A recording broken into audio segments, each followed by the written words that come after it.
the idea that there's a special category that UFOs and that sort of thing are some kind of quasi-supernatural thing, I don't feel that way, you know? And when I talk about that to people, sometimes they seem a little disappointed. They prefer to think of it as something more esoteric. But the universe is a big place, you know. NASA is out there taking the measure of the universe, counting up the numbers of stars, Earth-like planets, and the technology we've developed in the last few years is pretty remarkable over what our understanding was back in 1975. In '75, when this happened, it was kind of the heyday of the skeptics. They kind of had the upper hand because there was so much that was unknown, and it was easy to cast those who believe in the existence of aliens as being kooks, you know, going beyond the scientific data, you know, what's available. They had the Drake equation back then. It was a formula that they came up with to calculate the number of civilizations in the galaxy. But they didn't have anything in terms of the values to plug into that equation. You know, X, the unknown quantity, was just guesstimations. But now we have direct observation. With Kepler and Hubble telescopes, NASA has, you know, actually identified which stars have Earth-like planets. And just this last year, NASA was saying that virtually every star has about a dozen planets. And see, back in 1975, they didn't even know if all stars had planets. So the skeptics could say, well, there might be life out there somewhere, but they'd never find us, you know. The universe is so sparsely inhabited that they'd never find us, and we'd be like a grain of sand finding that one grain on a beach on the other side of the planet, you know. But that's not the way it is at all. If with our comparatively primitive technology, NASA has been able to actually quantify Earth-like planets and find out that they're exponentially greater numbers than anybody ever imagined. The numbers that they're plugging into the Drake equation are enormously greater than anybody thought.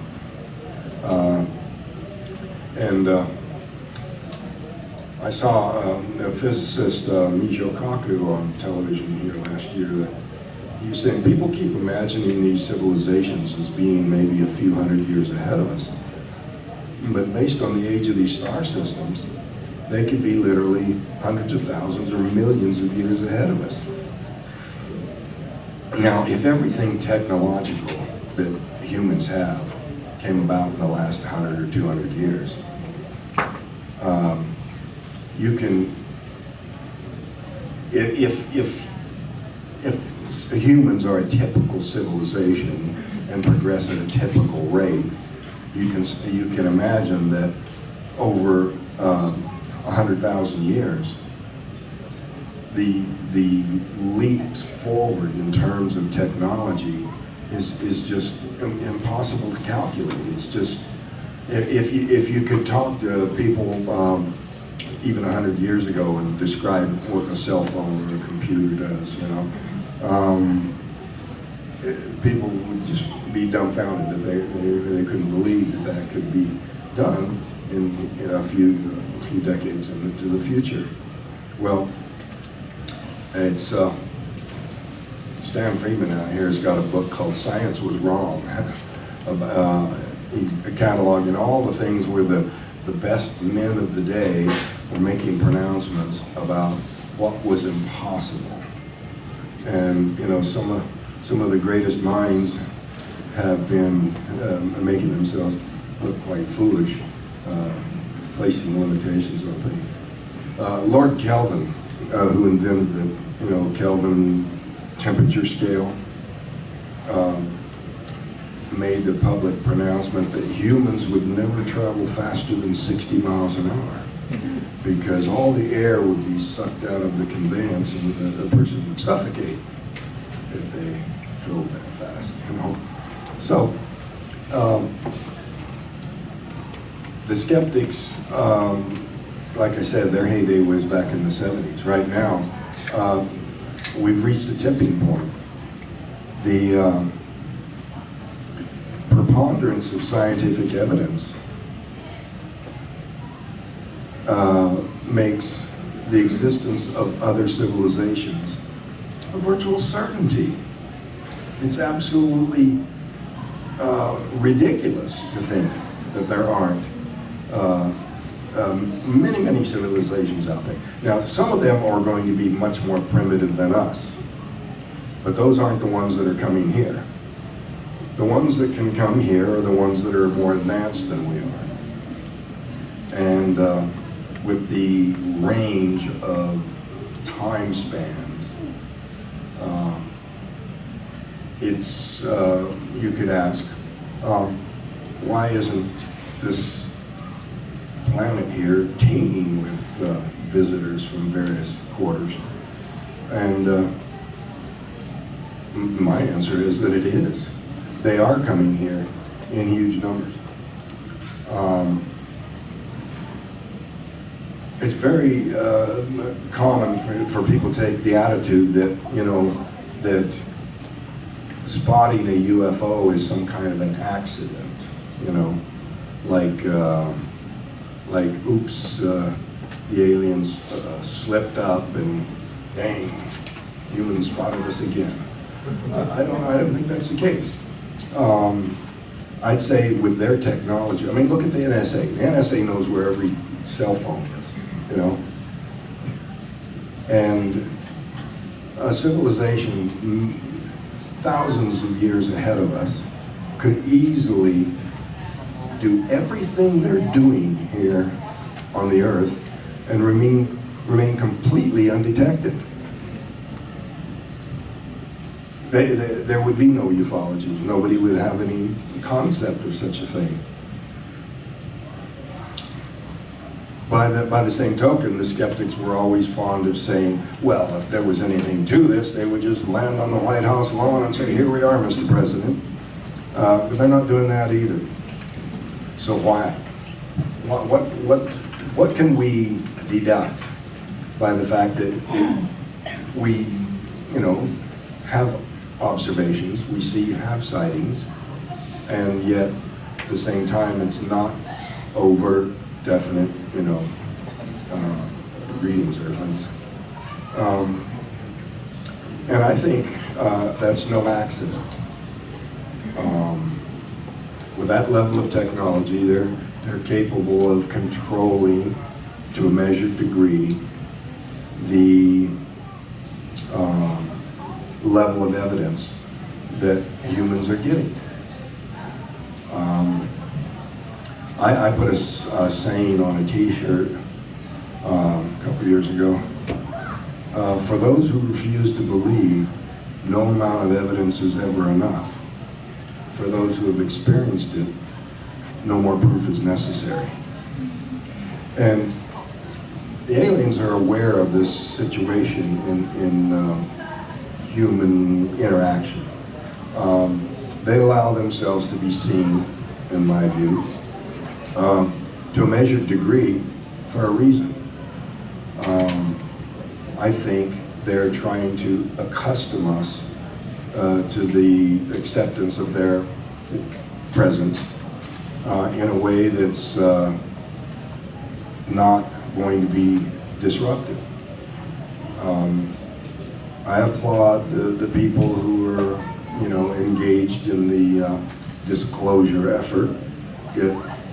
Even if it never happens, where the government goes, oh, okay, we've been lying to you for years, but here's the truth now.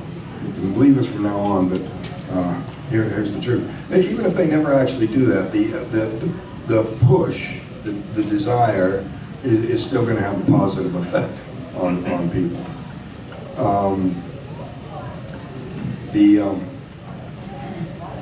The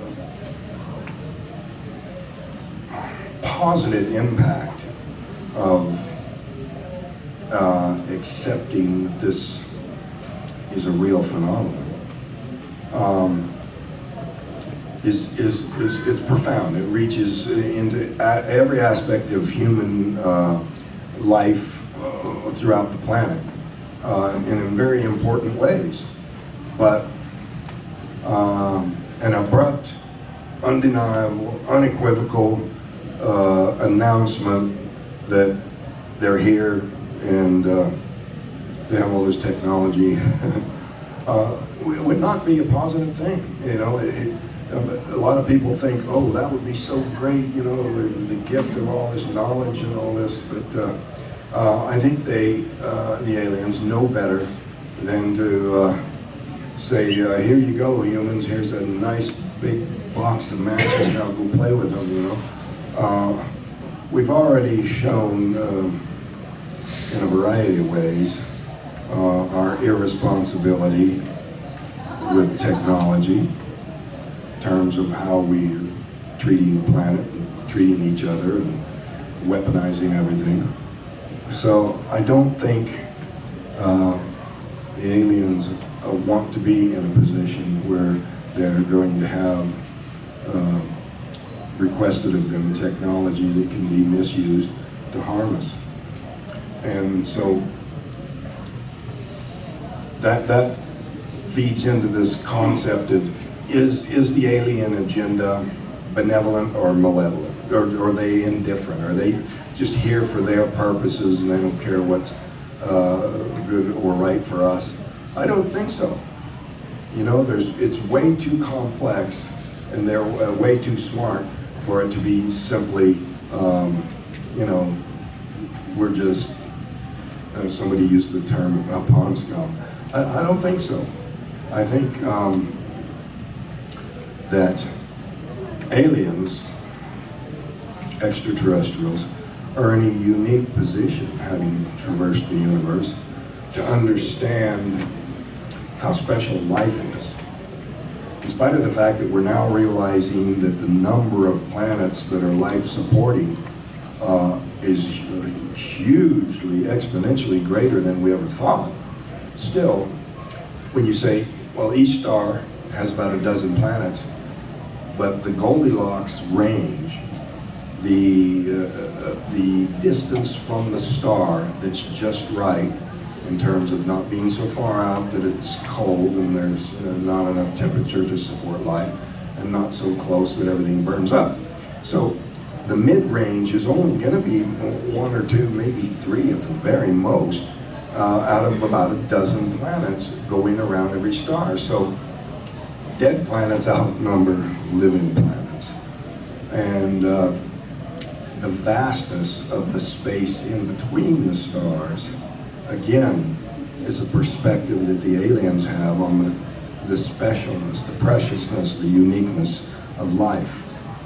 And it's my personal belief that hand in hand with advanced technological knowledge, high levels of intelligence, you're going to have a necessary equal development in moral and ethical development. Now, the reason I say that is because it's not just that doing the right thing is the smart thing. It's also when you have the means of creating such huge amounts of destruction. I mean, humans have come up with ways where we can obliterate an entire city. Certainly aliens have technology where they can obliterate entire star systems. So it behooves them to, along with this developing technology, to have a moral and ethical development that keeps pace with it. And the mere fact that they still exist, that they're still alive, indicates that they've overcome the kind of warlike approach that humans have, if they ever had that in the first place. You know, it could be that humans are uniquely into warfare, but the mere fact that aliens have existed into this highly developed, survived all of those years, to me implies that that they have that they're not going to be evil.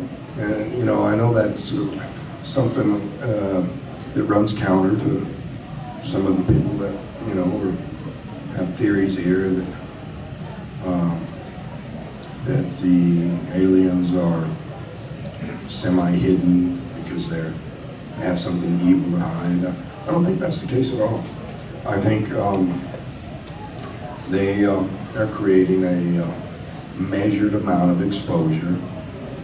Each of us who've had our own sighting, our own experience with them, have a level of absolute certainty that when we communicate to our loved ones and our friends and people who,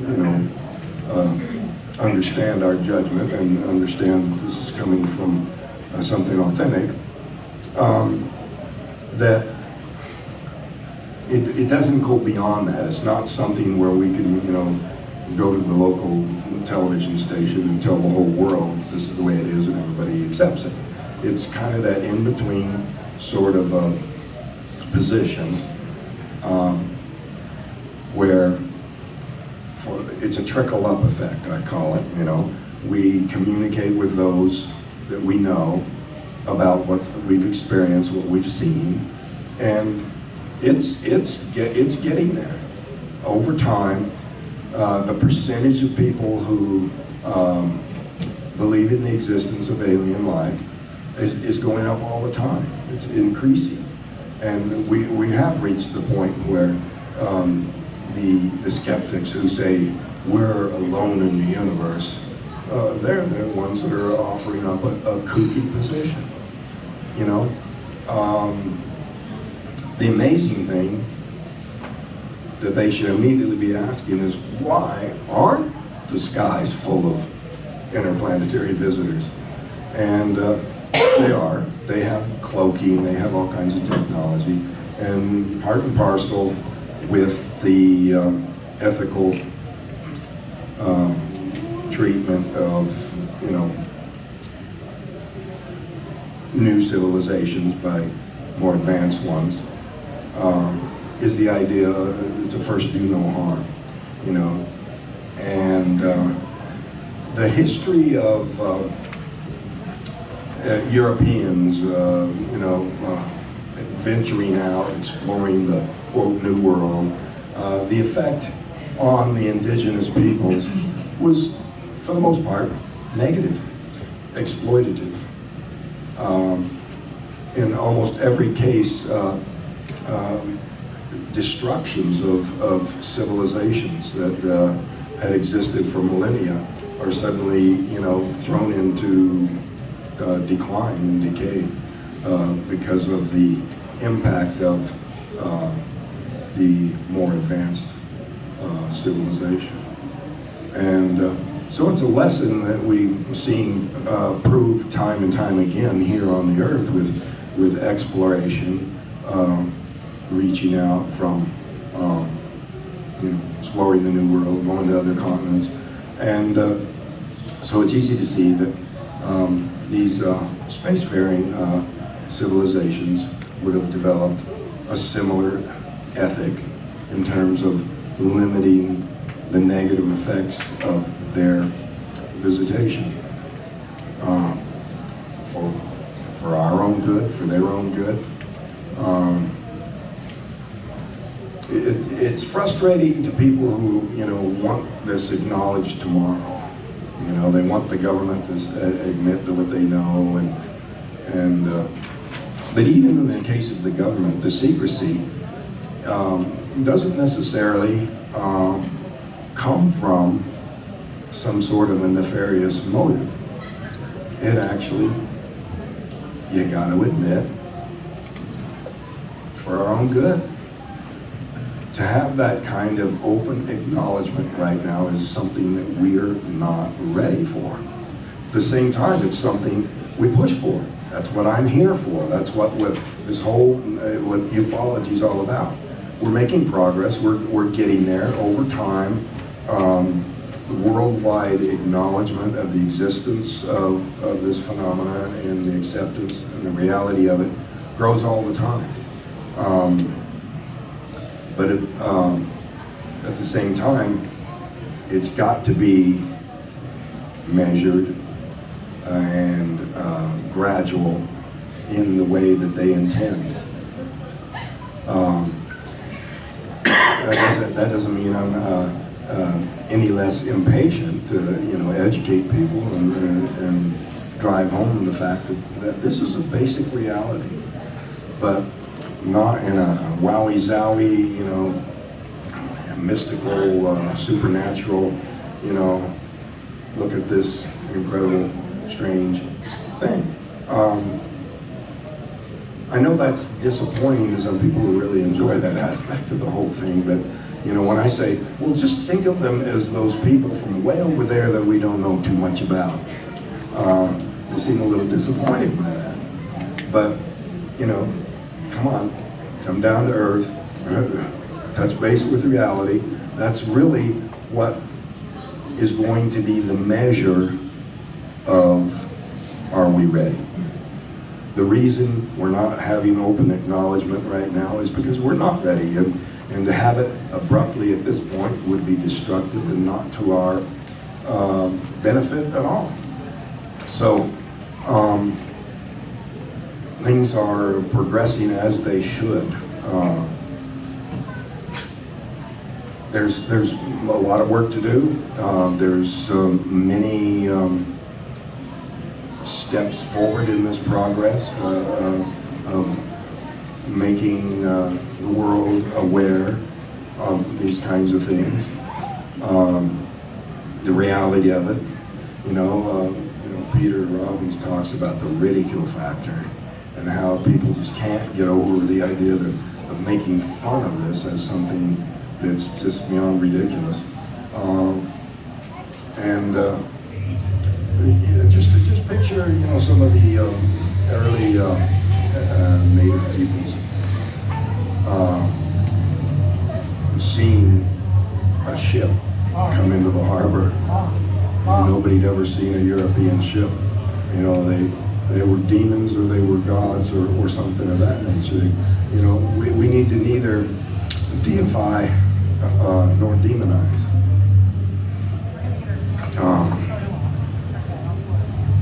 We need to be ready, and that's what I'm trying to do. Talk to people about what happened with me and my co-workers. My case is unique in the high level of evidence, witnesses, polygraph tests, physical traces at the site, all those kinds of things add weight to the message that this happened, this is real. And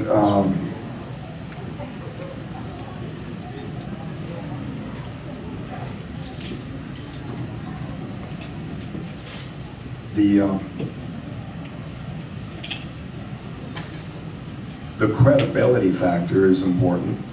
There's some pretty amazing stuff that has happened in connection with my incident that I don't talk about, simply because those are the factors that I can't document. I've gone to great deal of trouble to gain government documents, scientific reports, anything I can do to enhance the credibility of what happened, and just leave out the stuff that I can't document that way, because it winds up taken away. And the importance of the message is, this is real, and trying not to make it gee whiz fantastical. This is something that we need to accept. It's real. It's a part of our lives, and nothing to be made fun of. But the government, in holding back, if you think about the consequences of them acknowledging certain things at this point, could be extremely disruptive. And so the worldwide agenda, these opinions that I'm expressing here are not necessarily real popular, because the people who want disclosure are eager for it, and keep telling us they're on the verge of getting the government to do that. I actually do think it's unlikely that they're going to suddenly say, all right, we've been lying to you all these years, but here's the truth, and from now on you can trust us. And I just can't see them doing that, just on the basis of the credibility issue by itself. But also, to what end?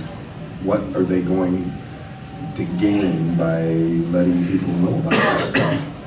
All sorts of questionable outcomes, unpredictable consequences, and what definite benefit is to any of them. And unfortunately, one aspect of that whole thing is the various Earth governments are in a race to try to acquire that technology in some way and weaponize it and be the first to do so. Because then, whoever does wins. They're the top of the heap. They're the big kahuna on Earth. But we really got to get past that to be ready. People say, oh, I'm ready. I'm sure the people in this room would take it in stride. If it was announced today, everybody here would handle it just fine. But the larger population would have some really calamitous type of consequences. I'd like to take some questions now. I was 22 years old at the time it happened, and a lot of my coworkers were of a similar age or a little older, and it affected them profoundly in their lives and those of their families and loved ones. And it's had far-reaching consequences that continue to this day. Are we making an assumption that aliens would have to come from, quote, worlds like yours? That perhaps alien life out there does not have to sustain itself with water and oxygen and all those things we have here? Well, the question is, does it have to be all that Earth-like to be life-supporting? No, it doesn't, but the knowledge of chemistry and the temperature gradient at which certain chemical reactions occur, the whole complexity, the more complex it is, there's an ideal zone at which these temperatures, these reactions can be extremely complex and varied in many ways. When you get into these exotic chemistries, like silicon-based life or stuff like that, the physicists, the chemists, the mathematicians who work out these kinds of equations about, could you substitute this particular molecule and have a whole system that's based on silicon instead of this other molecule or something like that. It gets pretty exotic, and the conditions are really cherry picking to try to make those kinds of systems work. And even the chemists who come up with these scenarios have people in their own field criticizing their work as pretty far-fetched, pretty far afield in terms of making all the different combinations work. It doesn't have to be, but the likelihood is, that's going to be the easy thing, at that mid-temperature. Those chemicals are stable at various, relative to each other, and the interaction of all those kinds of things, or the whole thing that came about here on Earth, is all this rich interaction of all these different molecules happens in that mid-range. You can imagine sub-zero life forms. You can imagine 2,000 centigrade life forms, but it gets pretty iffy, and whether or not those things exist or not, if they do, that's just that many more. We do know that in that mid-range there's a whole slew of bodies, planets going around stars that are in that optimum life-supporting range. And the scientists believe life is inevitable when that occurs. Yes, I was wondering, can you briefly tell us about your experience, but also with an emphasis on the communication you had while you were aboard the ship with the aliens? I am not basing these theories or opinions on communication that I had aboard the craft. I can deduct certain things about them from actions that were taken and things that weren't said. I think the fact that I was just out of my mind with fear and was basically screaming like a maniac the whole time made me not a good candidate for a conversation. So I think it was basically a medical emergency, that I was accidentally injured. Getting close like that. See, when I got up close and it started to move and got loud, I just ducked for cover, and that brought me down and forward. And when I decided to stand up and run back to the truck, as soon as I stood up, that made my head as close to the bottom of the craft as it was at any point there. And I think that's when that energy just jumped to ground through me, accidentally, and caused a severe amount of injury or death at that point. And had I not been taken aboard, if I'd have been left laying there, the accident would have been permanently fatal. So it was fortunate that the crew was not able to retrieve my body and try to take me to the hospital, because that would be over an hour away. So it's a good thing that the aliens are the ones who were able to take me and revive me, and probably requiring a level of technology that wasn't available in a normal hospital. How long were you on the ship? I was gone for 5 days and 6 hours.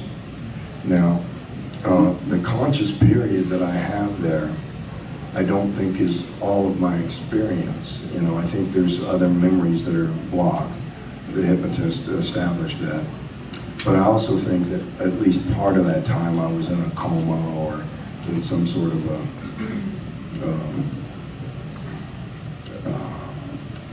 non-viable state. A lot of people don't understand that I don't have more curiosity about the blocked memories. But the hypnotist uncovered a threat that it would be fatal to break through the block.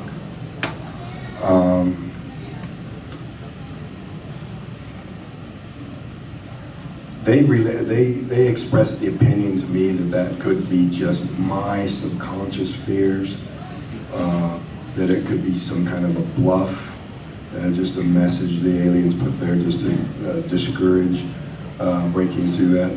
But I got to thinking that there could be more of a functional reason involved here.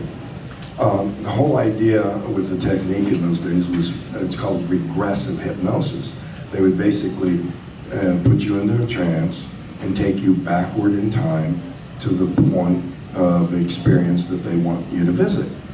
Now, if in the process of doing that, they're moving me through a period of time in which I'm in cardiac arrest, the chances are that it could actually cause cardiac arrest.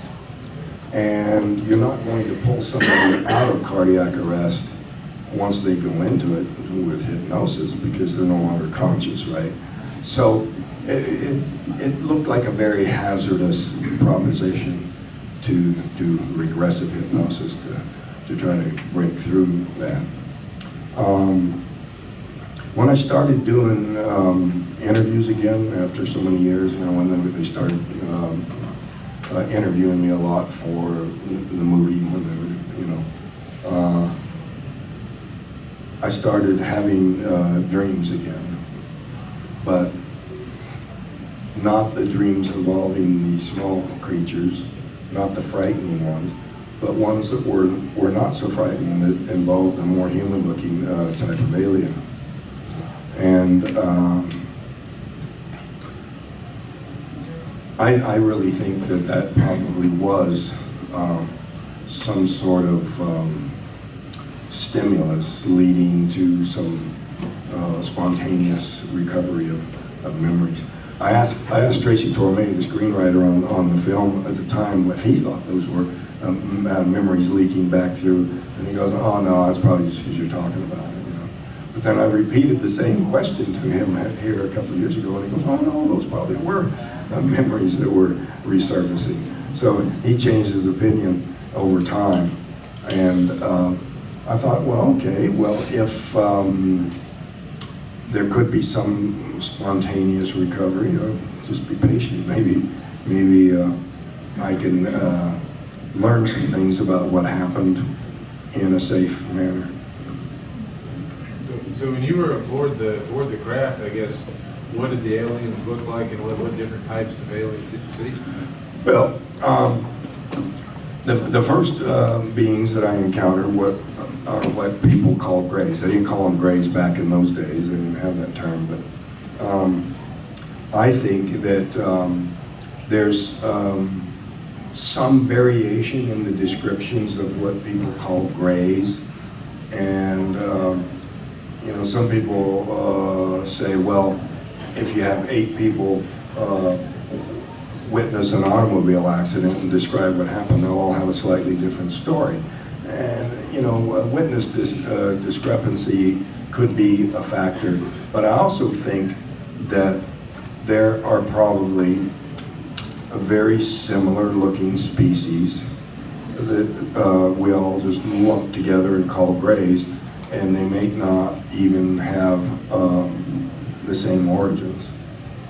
You also got to remember, you know, these civilizations may have been spacefaring for hundreds of thousands or millions of years.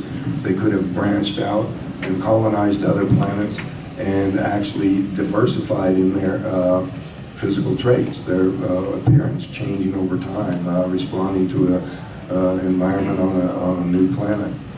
So I also am a very strong believer that form follows function. In biology class in high school, you know, the idea was that the environment shapes the creature, you know, that what works in that environment is what shapes the appearance of this creature. And that the conditions that are conducive to life create similar forces shaping the development of these organisms. And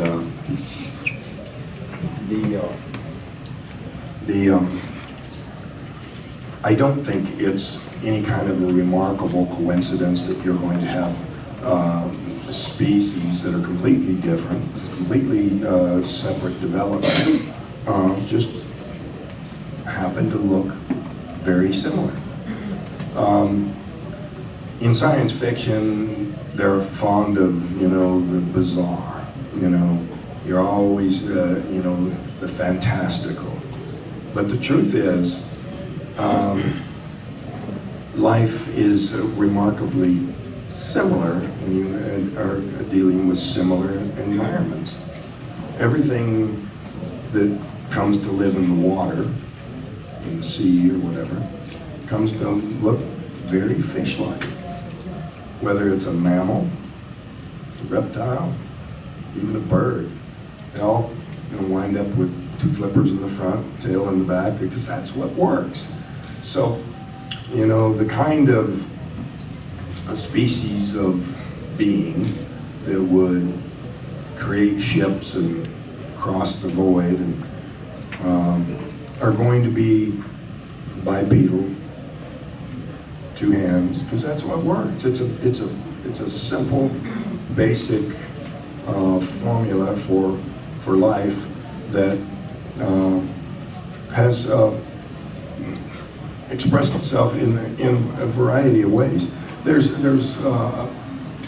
things they call parallel evolution here on the Earth. Species that are remarkably similar, but are not related in their origins at all. They just turned out that way. In the Southwest, we have a javelina, which has a snout and tusks, and they call them wild pigs, but they're not related to pigs at all. They're just very similar because they live a similar lifestyle, similar environment, similar survival strategies, and, you know, rooting the ground with the snout, and, you know, defending with the tusks and that sort of thing came about. You would say, wow, what are the odds, you know, to have something so similar come about? There's the American pronghorn, which is not even a true antelope, which is very similar to an African antelope. Now, on the American continent, there used to be a cheetah that has become extinct in the last 10,000 years, but basically, the American pronghorn came about in the presence of a creature like a cheetah that can run so fast, and so we have American pronghorn that can run 70 miles an hour. And there's parallel after parallel, you know. Animals, species that are widely separated genetically, that come to resemble each other, remarkable. In Australia, the sugar glider is a marsupial, which, you know, diverged from the mammalian line millions of years ago. And yet, the American flying squirrel is extremely similar to the sugar glider because they live in trees, they're nocturnal, and they've developed this ability to glide from tree to tree with this big flap of skin between their legs. And it's just a similar strategy that came about because of a similar environment. And there's, you know, countless examples of that kind of thing. So for the skeptics to say, oh, the idea that there would be any alien species that would resemble humans It's not an unlikely thing, it's a highly likely thing. That's what works. Yeah. So you've described the alien intentions as generally benevolent. Do you have any ideas on more specific instances of benevolence or specific intentions? Well, the benevolence is implied by, a huge number of reports of people, high performers, actors, musicians, scientists, who report having their own UFO experience, alien contact, and attributing their success, their inspiration as coming from this kind of thing. Nikola Tesla himself credited many of his discoveries with being something coming from aliens. And people say, well, he's an eccentric genius, and he's just got some crazy ideas, but it's really very, very common. You'd be surprised how many bands there have been that have been inspired by my incident. There's a band in the UK called the Travis Waltons.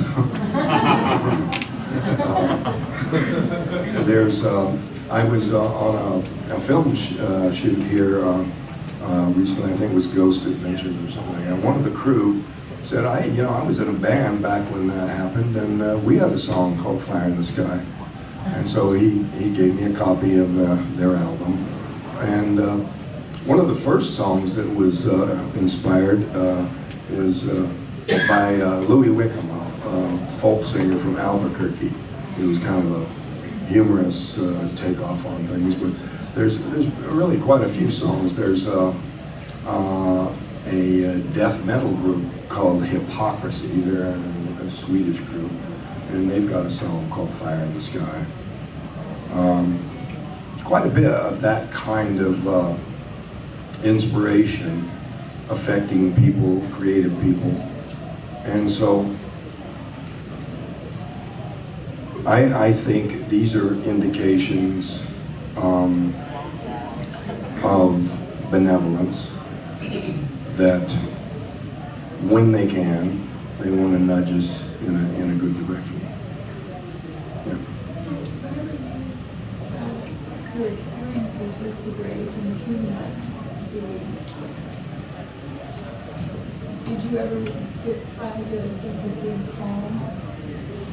Yeah, the subsequent memories that were coming back were involving more the human type, and there was an associated feeling there that was much more calm, much less, none of that panic that was driving those initial nightmares of contact with the Greys. My fear of them was just a coincidence of circumstance. When I regained consciousness, I was still wounded, mortally so, and I was feeling suffocating. There's nothing that drives panic like not being able to get enough air. And that's the reason waterboarding is so effective as an interrogation technique, is because even though the terrorists are aware of the technique and they know it's not going to kill them, and they can even train for it, practice it. Our own people undergo it so that they'll be able to resist this kind of interrogation should they be captured. But it still works because it just works on a fundamental level of fear that's beyond anything you can reason away. And so the feeling of not being able to get enough air. Now, it might have been some sort of an injury that happened because of that blast hitting me. May have impaired the breathing circuits, or it may have been that there was the atmosphere inside that craft wasn't, high enough in oxygen for humans. But whatever that feeling of suffocation, it added to the panic in an incredible way. And then to feel, wounded, like I'm hurt, that I need to flee, like I need to fight, defend myself, and feel like I can't even raise my arm. You know, that adds to the panic when you feel like you need to move and escape and fight back, and you can't. All these things came together to generate maximum hysteria. What do aliens live on? Like, did you see them eat or drink anything the whole time you were on the ship? Well, I'd like to know that, but I didn't get a look at the menu. I don't know how they nourished me. The medical test indicated that I had not been experiencing starvation. Some hydration, maybe not as thorough as it ought to have been, because there was like a 10-pound weight loss that recovered very quickly from the time I was returned to the time I weighed again in the doctor's office the next day. So, in addition to healing you, do you feel that they made any improvements? Well, I don't want to brag. Still, did you notice that, you know, any differences in yourself other than being healed and then having to recover from the trauma that you experienced? My policy is to make no claims. I don't just prove it. Never mind, I won't report it. What was your... I was going to ask you, did they let you off back where they picked you up at? No, they didn't take me back to the same spot, which is probably a good thing, because I would have froze to death before I could get help. You know, it was our contract was way away from town, and so they took me to the edge of the town nearest where this happened. And I can see why they wouldn't choose my own hometown, because Snowflake is in this big wide valley, and there's really no place where they could come down and deposit me where they wouldn't be in full view of hundreds of people. But in Heber, it's the convergence of several cliff-sided canyons, you know, steep cliff edge, you know. And so they were able to come down below the level of the surrounding cliffs and be basically invisible to anybody.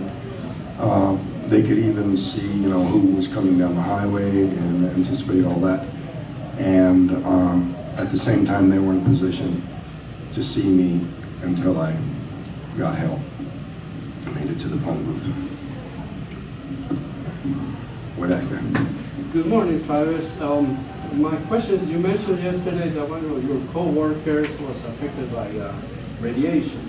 Yeah. You spent 5+ days inside the spacecraft.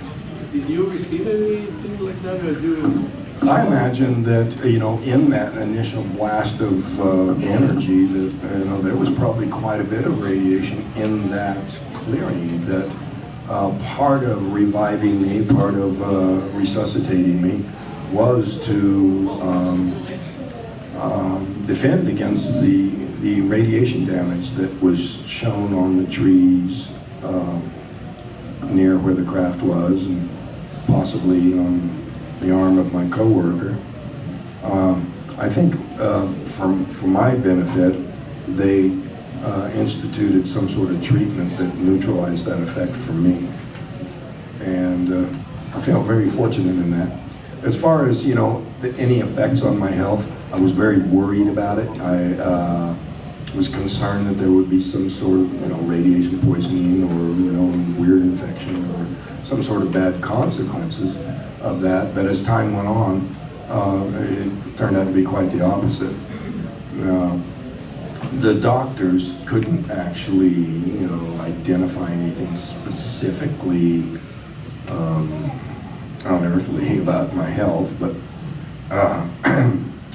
I even hesitated to report on that until I could document it. So I went and got the printout from my employers, and so I could prove that I never called in sick in 40 years.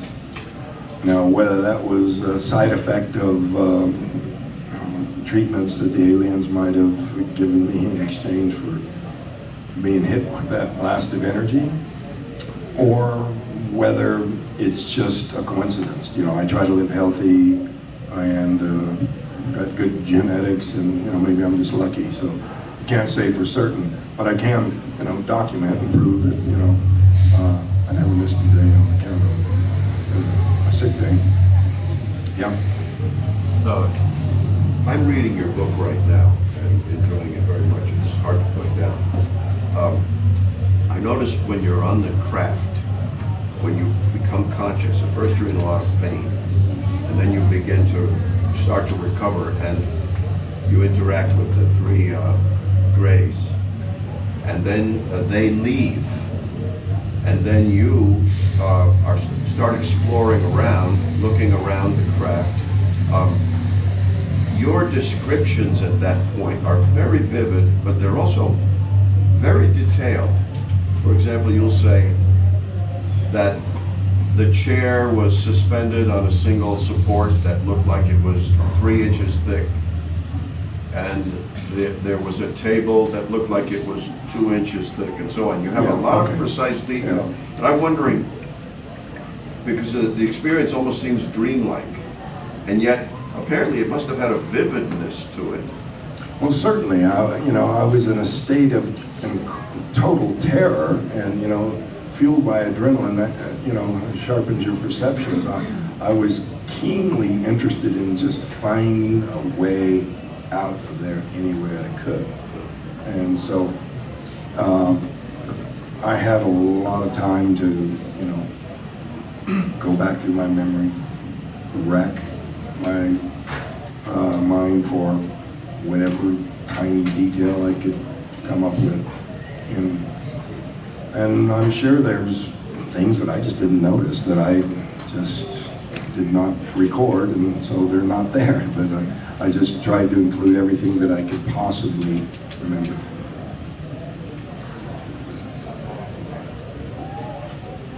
Do you feel like the movie accurately represents your experience? Well, you know, people expect me to be more bitter about the fictionalizations that they did with the movie. I really do wish they had stuck more to what really happened. At the time the project was a go, Brandon Tartikoff was the head of Paramount, and there was a TV show, a series that came out. I think it was called Intruders. It was basically, it was depicting grays, and for some reason the head of the studio thought it was vitally important to the success of this movie that people see the aliens as something they've never seen before.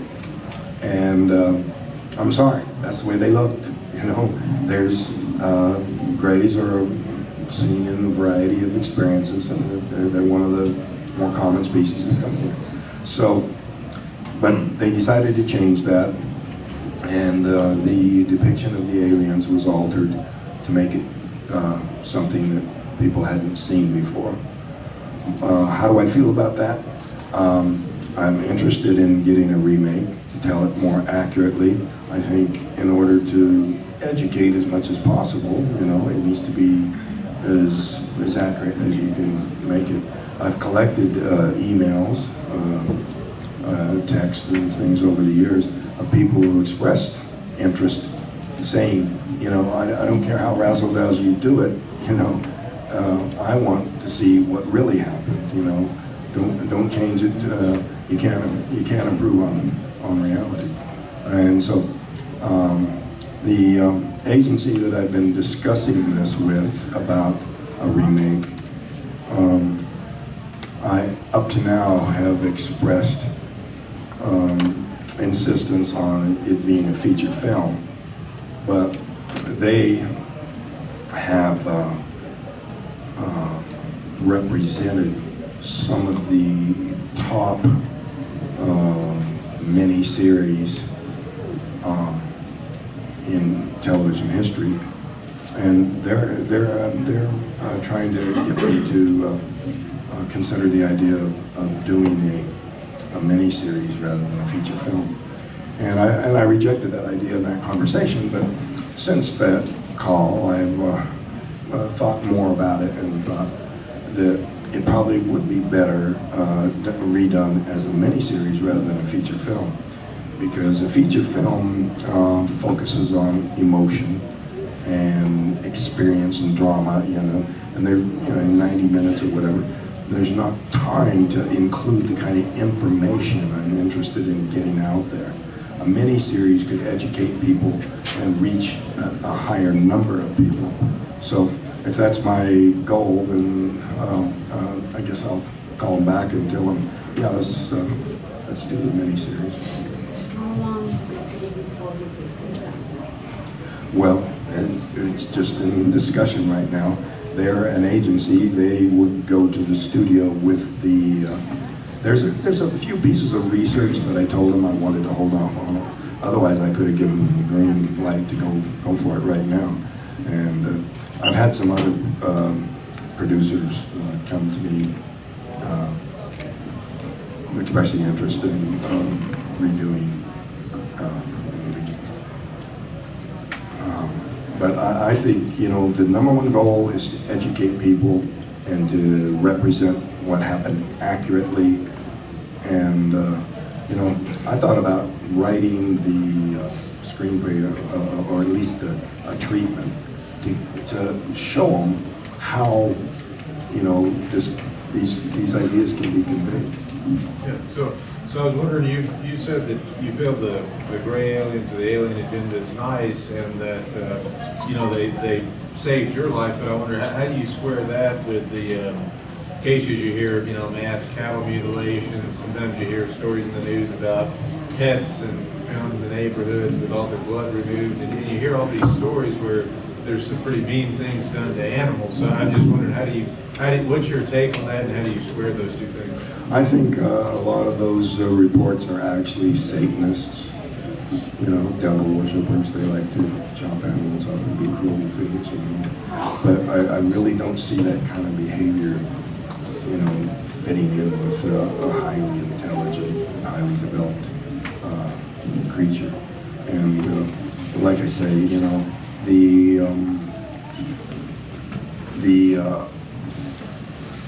suggestion that they're not negative in their intent, is just on the face of it. If they wanted this planet, we couldn't do nothing about it anyway.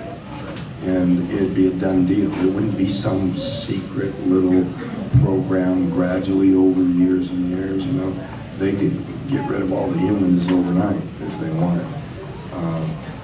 They have the means, they have the technology, and so the mere fact that it hasn't happened is evidence that they don't have those kind of intentions. Do you know of anybody else that's been on an alien ship as long as you were?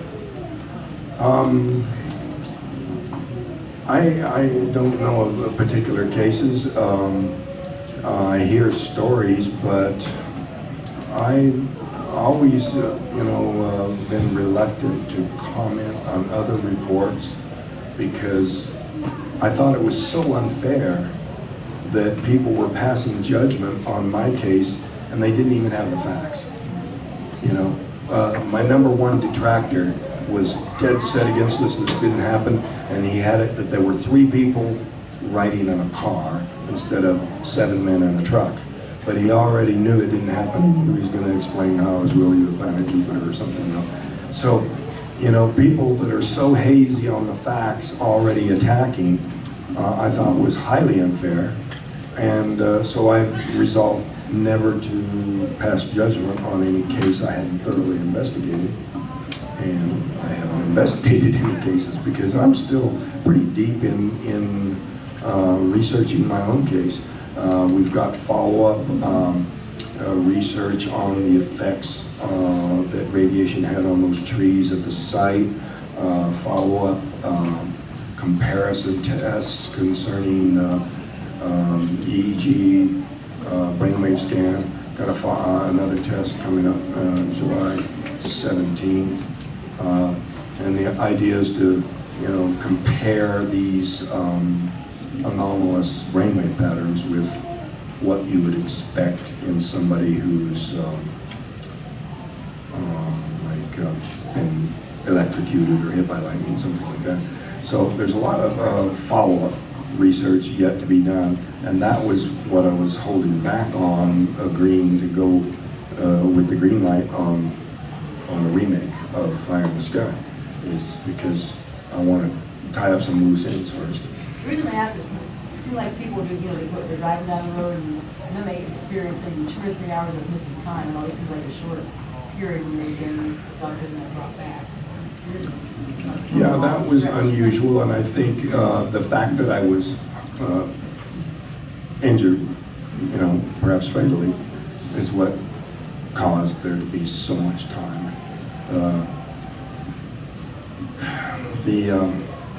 Some of the guys on the crew think that the aliens had a plan, that it was something that they caused to happen.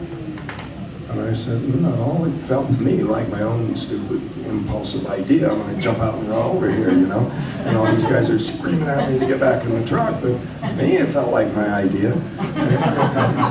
But they say, well, if they've got mind control, they can make you think it's your idea. So it's kind of hard to argue with them, If they wanted me for some reason, they did a convincing job of making me think I was showing off to the group. Yeah, Steve, he's the youngest guy in the crew. He was the guy that was offered a $10,000 bribe from our main attacker. And he called me here a couple of weeks ago, right after his wife had passed away. That was his main anchor in life, and she got liver cancer and passed away pretty quickly. So I try to stay in touch with these guys, but sometimes they're a little bit elusive. Sometimes they get annoyed by having this come into their life all the time. We weren't a bunch of buddies. We weren't good friends. Some of us were friends, but we did become bonded in a particular way that nothing can ever change. It's a life-changing experience, and there are occasionally times when a film crew, wants to interview everybody. Of the dozens of shows that have been aired over the last 40 years, the one I recommend the most is the Sci-Fi Channel series, Paranormal Witness. It was really totally unexpected. At the same time that one was going on, National Geographic was doing one.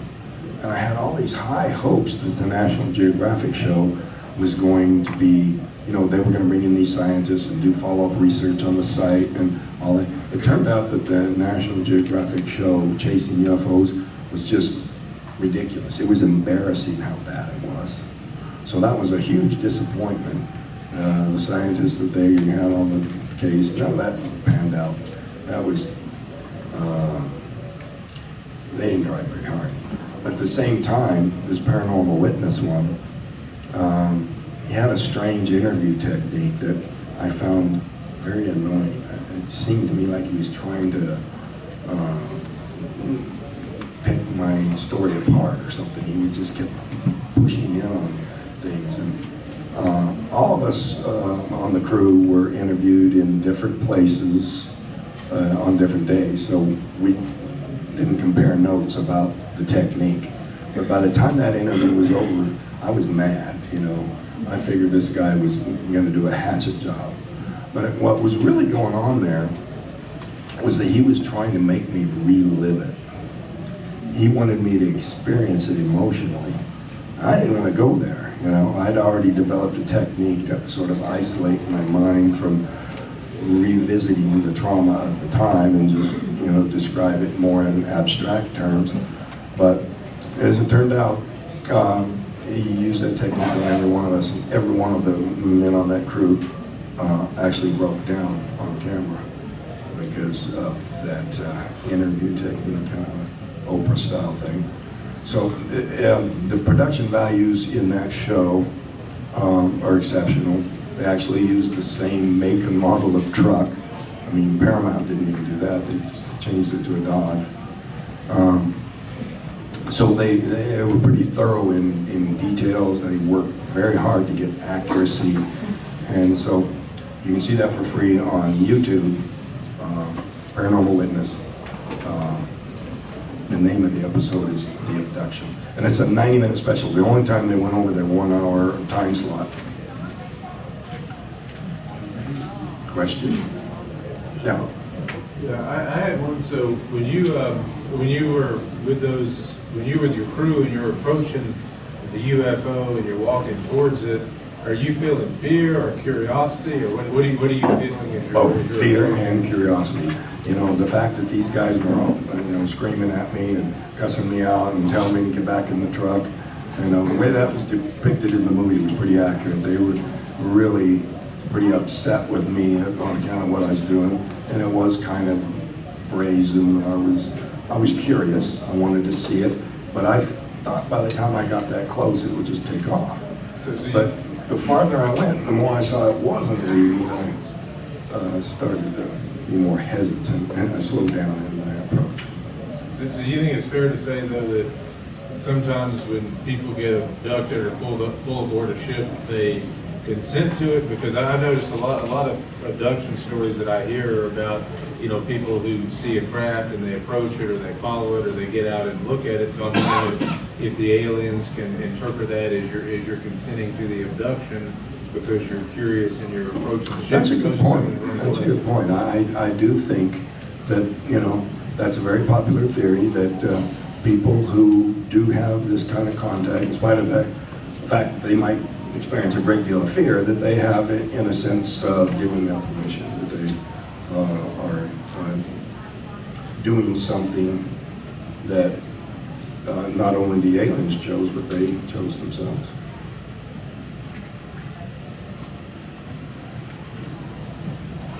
Yeah. Yeah, you know, in your book, which I'm reading right now, I haven't quite finished it yet, it starts off, it looks like it's going to be told in a first-person perspective. It's you telling your experience. But then it shifts into more of a, what I would call omniscient author perspective, where you're relating events where you weren't there. Yeah. The 5 days when you weren't there, you're telling what Mike did and what the sheriff did, and you know, and so on, your mom. You must have reconstructed all of that later from talking to everybody, I assume, and then you put it into kind of a novelistic form. Has everybody read the book and said, you got it right, I'm happy with the way you portrayed me, with what I said and all that? Well, Steve took great issue with the idea that he was mad. And he came over to my house, he wanted to fight. He did not like that I put in the book that he was one of the ones that was crying when they went to the sheriff. I'm sorry. That's what the sheriff said. That's what the other crewman said. I wasn't there. I'm just going by what the others said. But he was so embarrassed that he had been that upset. I'd say there's nothing to be ashamed of. You know, I cried. Mike cried. You know, he's the crew boss. You know, everybody was extremely distraught, and he's really silly to be, you know, being mad about, you know, having it told that he cried, because no shame in that. Yeah, yeah. But in general, people bought off on the way you portrayed those events. Yeah. Yeah, yeah. Do you still live in Snowflake? I still live in Snowflake. I'm the only one of the crew that still lives So where do you want to there. meet? At the time, the entire crew lived in Snowflake, but they've all moved to different places. John and Steve are long-haul truckers, truck drivers. To the site, yeah.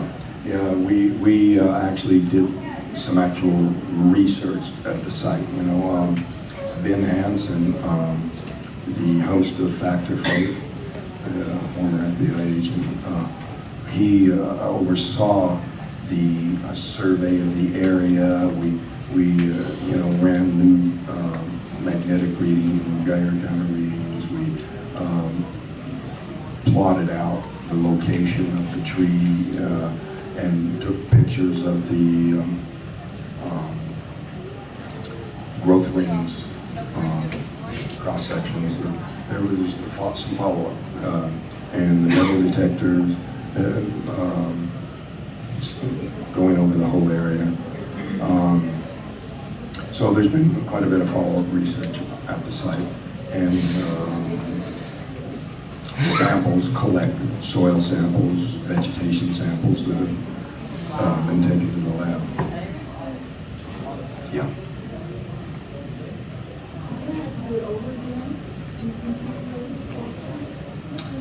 No, if I had to do over again, I'd stay in the truck. I'm stuck with it, you know. I've got to go forward and try to make something good come of it, but I sure wished I had not done that, you know. My life would have been so different. Well, any more questions? Thank you for coming.